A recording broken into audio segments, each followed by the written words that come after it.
শায়েখ আহমদুল্লাহ কত বড় আলেম। আরে বাড়া যে নবী মানে না হেরতা আমি জুতার তলার দুলাই মনে করি না। 48 ঘন্টার ভিতরে যদি শায়েখ আহমদুল্লাহ লাইভে এসে যদি ক্ষমা না চায়, পীর মুফতি গিয়াসউদ্দিন তাহিরি মামলা করবে আহমদুল্লাহর উপরে। প্রিয় দর্শক, আজকের ভিডিওটি আপনারা বেশি বেশি করে শেয়ার করেন। পীর মুফতি গিয়াসউদ্দিন তাহিরি আহমদুল্লাহকে কেন্দ্র করে কি বললেন আপনারা একটু লক্ষ্য করে দেখেন। 48 ঘন্টার ভিতরে মাপ চাও, আনালে আন্দোলনের দুর্গ গড়ে তোলা হবে। এখনো সময় আছে, ক্ষমা চেয়ে নাও। কথা বলেন ঠিক না? বাস। অনেকে আবার বলে তোমার এলেম কতটুকু, শায়েখ আহমদুল্লাহ কত বড় আলেম। আরে বাড়া যে নবী মানে না হেরতা আমি জুতার তলার দুলাই মনে করি না। যে আমার নবী পাকের হাকিকত জানা তারা তো আমি আলেম বলবো, দূর কথা জালেম বলতো তো আমার কেমন জানা লাগে। আরে জালেমও তো চিন্তা করে জুলুম করে, কথা কোন ঠিক না বেড়ে? আরে জালেম তো জুলুম করলে হয়তো জায়গা জমিন লইয়া জায়গা নাইলে হেরে মারে টারে অথবা থাপড়া তুপড়া দেন, হ্যাঁ মাফে কম টম দিয়ে জুলুম করলে ডেজার মেজার কাটটা মেটে এইটা করে। আরে জালেমও তো এই ইমান ধ্বংস করে না, কথা কোন ঠিক না বেড়ে? এরা মানবতার নামে, দান করার নামে ওই সুনামগঞ্জের বন্যায় গেলে মুসলমান হওয়া যায় না, ইমান ঠিক করতে হয়। আমরা সুনামগঞ্জে গিয়েছি, আমরা চকরিয়া গিয়েছি, বস্তানিয়া বন্যার সময় চকরিয়া গিয়েছি, চন্দনাইশ গিয়েছি, সাতকানিয়া গিয়েছি, ওই সুনামগঞ্জ গিয়েছি, ঘরে ঘরে কোমর পানি নিয়ে বস্তা মাথাত নিয়ে দিয়ে এসেছি। আমরা মানবতার কাজও করি, ইমানও ঠিক রাখি। তোমাদের ইমান ঠিক নাই, জাতিকে ধোঁকা দেওয়ার সময় নাই। কথা বলেন ঠিক না বেটে? এই জন্য যুবক ভাইয়ের আমার সতর্ক থাকতে হবে কি হবে না? আমি বলে দিলাম আহমদুল্লাহ সাহেবকে, আপনার এই বক্তব্য কোরআন সুন্নাহ বিরোধী।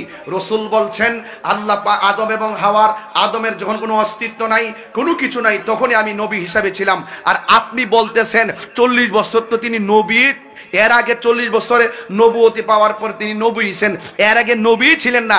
এই কথার দ্বারা আল্লাহর কোরআন স্বীকার করেছেন, পাশাপাশি রসুল পাকের জবান মুবারকের হাদিস মুবারক স্বীকার করেছেন। যেই ব্যক্তি হাদিস মুবারক স্বীকার কইরা নিজে নিজে মন গড়া হাদিসে বানায় নবীর ব্যাপারে মিথ্যা বলে, তাদের ব্যাপারে বলা হয়েছে মান কালান নবিয়্যু সাল্লাল্লাহু আলাইহি ওয়াসাল্লাম মান কাযাবা আলাইয়া মুতাআম্মিদান ফালিয়াতাবাওয়া মাকআদাহু মিনান নার। যেই ব্যক্তি নিজে নিজে মিথ্যা হাদিস চালায় দেয়, নবী যেটা বলে নাই সেটাও তারা বলার চেষ্টা করে, তারা যেন তাদের ঠিকানাটাকে জাহান্নামে করে নেয়। আমি আপনাকে জাহান্নামে যাইতে দেব না।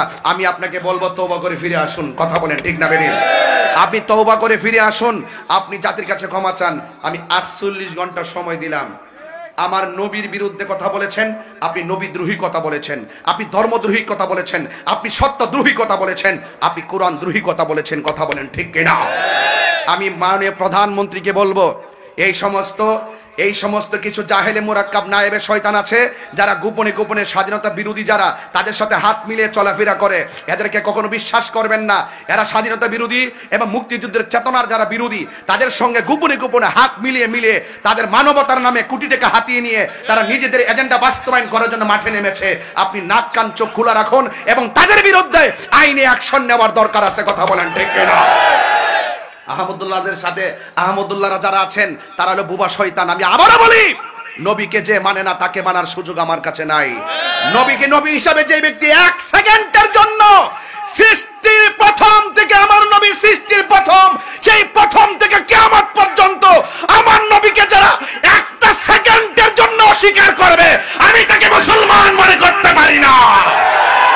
হাত তুলে বলেন ঠিক কিনা বলেন? প্রিয় দর্শক, আপনারা এত সময় দেখেছেন পীর মুফতি গিয়াসউদ্দিন তাহিরি হুজুর 48 ঘন্টা সময় দিয়েছে শায়েখ আহমদুল্লাহকে। যদি ক্ষমা না চায় তাহলে কিন্তু তাহিরি হুজুর মামলা করবে। তো আজকের ভিডিও অতটুকু কেমন লাগলো আপনাদের অবশ্যই কমেন্ট বক্সে আপনাদের মূল্যবান মতামত জানাতে পারেন। আজকের ভিডিও অতটুকু। সবাই এনআই টেলিভিশন সাবস্ক্রাইব করে পাশে থাকবেন। আসসালামু আলাইকুম।